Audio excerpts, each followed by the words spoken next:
일본이 구제금융을 신청하게 되면 그것을 회복하는데 30년이 넘게 걸릴 거라고 생각되네요. 쉽게 말해서 IMF에 들어서는 순간 게임 끝나는 거죠. 안녕하세요. 다음은 기사 내용입니다. 끝없이 추락하는 일본. 최근 관광지로도 유명한 교토도 파산 위기에 빠졌다고 합니다.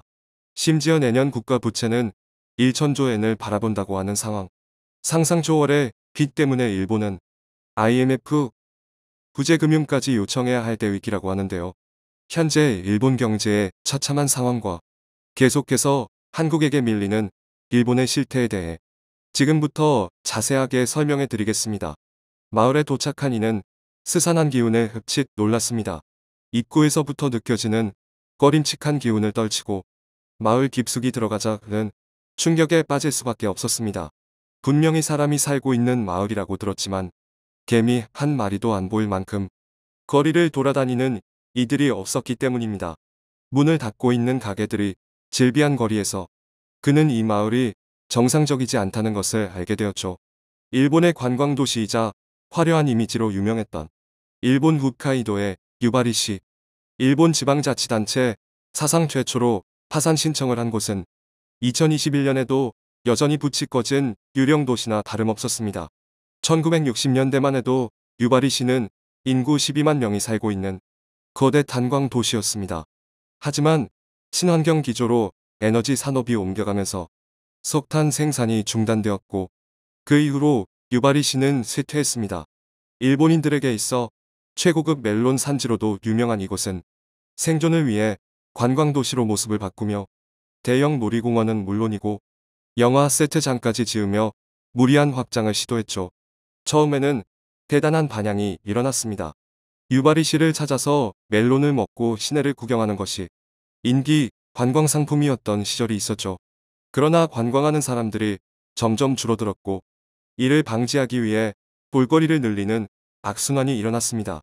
탄광 자리에 스키장과 리조트, 10억 엔이 넘는 영화관 등 시의 규모에 맞지 않는 다양한 유흥시설을 들여왔지만 악순환은 멈추지 않았고 결국에는 빚을 갚지 못한 시는 파산에 이르렀습니다. 2007년 파산을 선언했던 유바리시는 14년이 지난 지금도 빚에 허덕이고 있죠. 유바리시 공무원들은 일제히 봉급을 삭감당해야 했고 시의 긴축 재정을 위해 많은 유흥시설들이 외부 기업에게 팔렸습니다.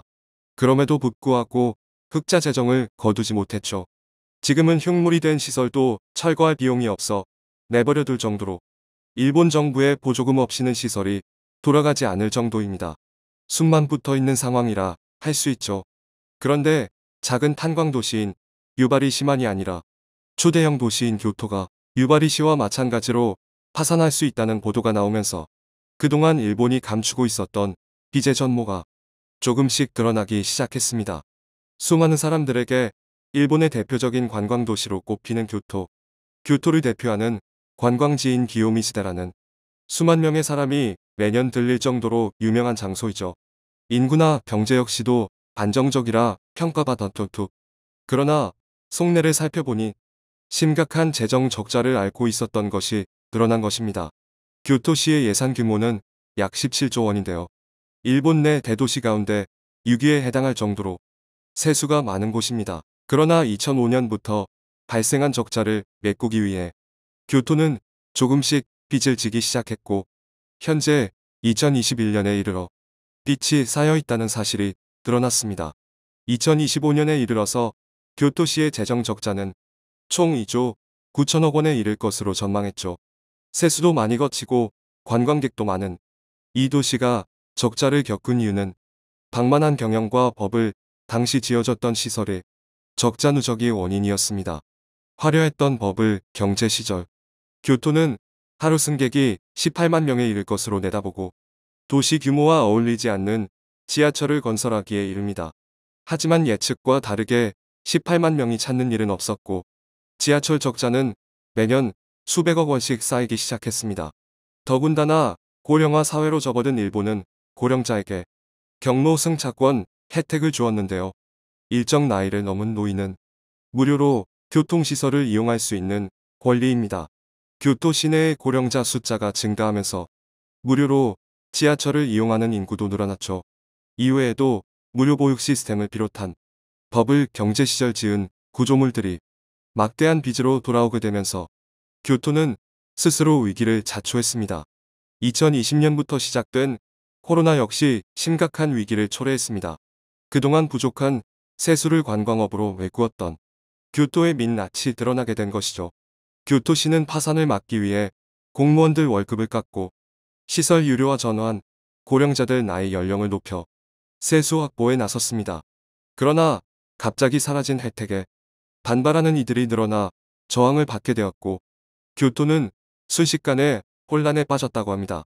와카야마 현 타나베 전변시도 다리 보수할 돈이 없어 통행을 차단하는 등 일본 전역에서 비슷한 현상이 속출하고 있습니다. 그동안 풍족하게 살았던 일본이 가난해진 것을 알 수 있는데요. 현재 중앙정부의 빚은 2020년 기준 GDP 대비 266%에 달합니다. 일본이 버는 것에 비해 2.6배가 넘는 빚을 외부에 지고 있다는 뜻입니다. 이에 더 나아가 기시다 후미오 총리는 경기 부양을 위해 일본 역사상 최대 금액인 55조 7천억 엔을 뿌리겠다고 발표했죠.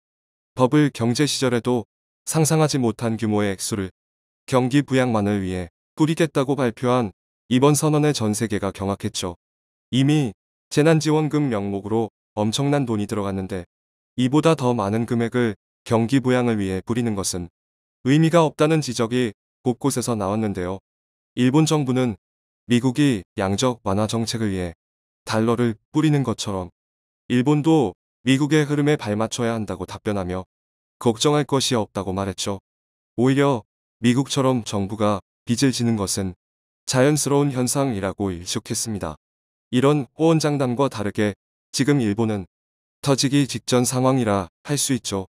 과거 한국이 IMF 지원을 받기 직전인 97년도의 모습과 비슷한 상황.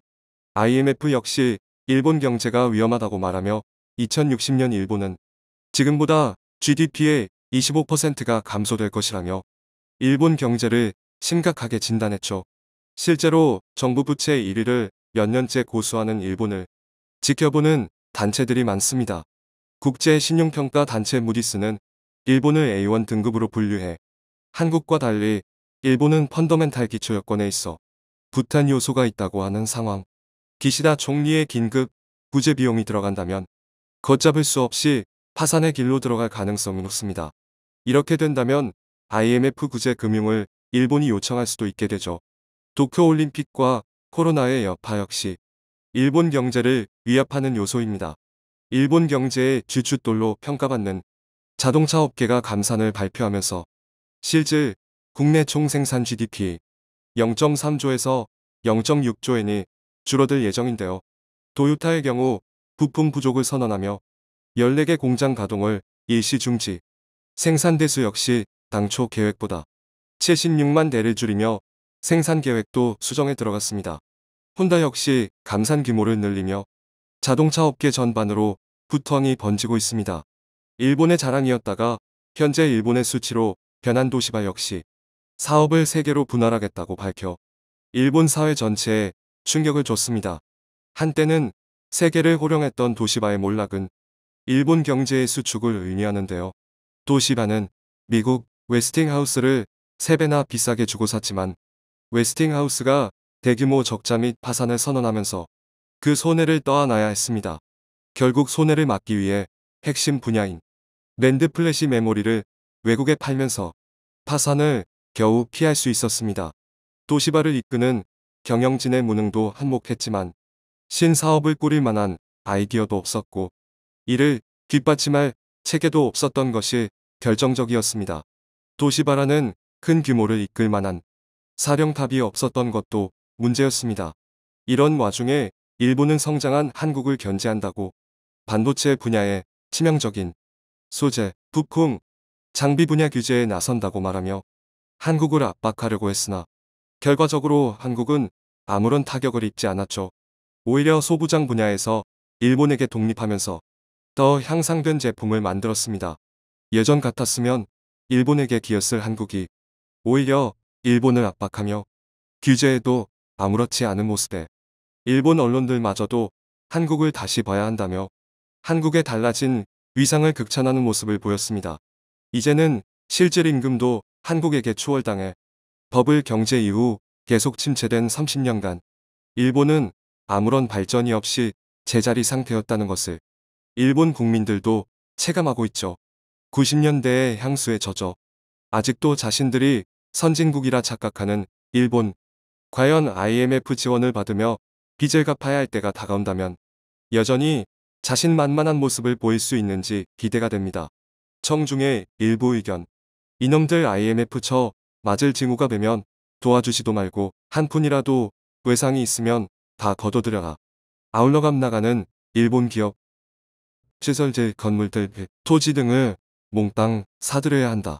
일본의 IMF의 구제금융. 빨리 왔으면 좋겠네. 그때가 되면 일본의 투자금 한 번에 다 빼내와 20년 전 당한 복수를 그대로 갚아줘야겠지. 우리나라도 빚이 어마어마한 남의 나라 이야기할 때가 아님.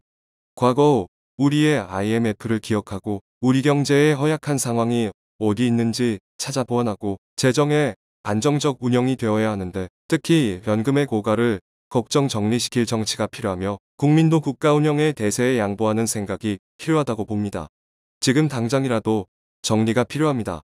후세대가 선대에 부끄러움을 갖게 되지 않기를 바랍니다. 시청해주셔서 감사합니다.